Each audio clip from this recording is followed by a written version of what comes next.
வணக்கம். பெருமை வாய்ந்த இந்த திராவிட முன்னேற்றக் கழகம் இவ்வளவு செழிப்புடன் இருக்குதுன்னா இன்னைக்கு அதற்கு ஆணிவேராக இருக்கக்கூடிய பாக முகவர்கள் மற்றும் பாக பூத் கமிட்டி உறுப்பினர்கள் ஆகிய உங்களுக்கு என்னுடைய வணக்கங்கள். இந்த தேர்தல் மிகவும் முக்கியமான தேர்தல். 25 ஆண்டு காலம் நம்மளுக்கு கிணத்துக்கடவு சட்டமன்ற தொகுதியிலே நமக்கான ஒரு மக்கள் பிரதிநிதி இல்லாமல் இருப்பது உங்களுக்கு தெரியும்.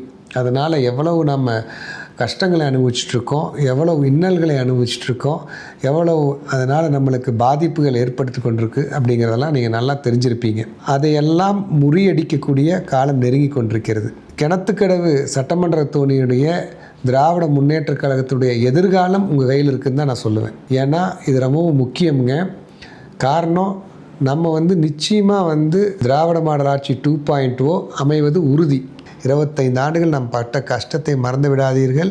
நாம் கோட்டை விட்டதையெல்லாம் மீண்டும் இந்த கோட்டையை பிடிக்கின்ற வகையிலே இந்த தேர்தலினுடைய பணிகளை நாம் உறுதியான வகையிலே வென்று எடுக்குகின்ற வகையிலே நாம் அமைத்து கொள்ள வேண்டும்.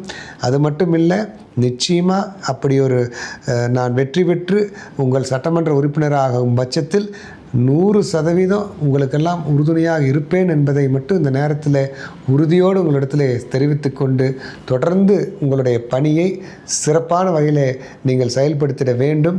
2 தினங்களுக்கு முன்னால் தலைவர் அவர்கள் வீடியோ கான்ஃபரன்சிங் மூலிமா முக்கிய நிர்வாகிகள் கூட்டத்தை நடத்தியப்போ கூட சொன்னார், நம்ம எவ்வளவோ கஷ்டப்பட்டுட்டோம், எவ்வளவோ நல்ல திட்டங்களை மக்களுக்கு கொடுத்துட்டோம், இன்றைக்கி இவ்வளவு நாம் அஸ்திவாரத்தை போட்டு நம்ம எல்லாம் பண்ணிட்டோம். ஆனால் நம்மளுக்குள்ளே இருக்கக்கூடிய கருத்து வேறுபாடுகளோ நம்மளுக்குள்ளே இருக்கக்கூடிய தோய்வோ எந்த விதத்துலையும் நம் வெற்றியை நம்ம இடத்துலேருந்து நாம் இழந்துடக்கூடாது. என் முகத்துக்காகவாது நீங்கள்லாம் களத்தில் இறங்கி போராடி அந்த வெற்றியை பெற்றுத்தரோன்னு சொல்லியிருக்காரு.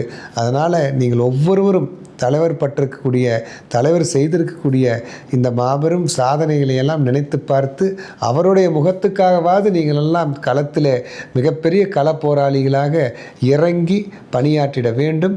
மீண்டும் மீண்டும் ஒவ்வொரு வீட்டுக்கும் 5 முறையாவது நம்ம ஆட்சியினுடைய திட்டங்களையும் வரப்போகிற ஆட்சியின் திட்டங்களை எல்லாம் நீங்கள் கூறி வாக்குகள் சேகரித்து வெற்றி பெற செய்திட வேண்டும் என்று இந்த நேரத்தில் அன்போடு கேட்டுக்கொள்கிறேன். நன்றி, வணக்கம்.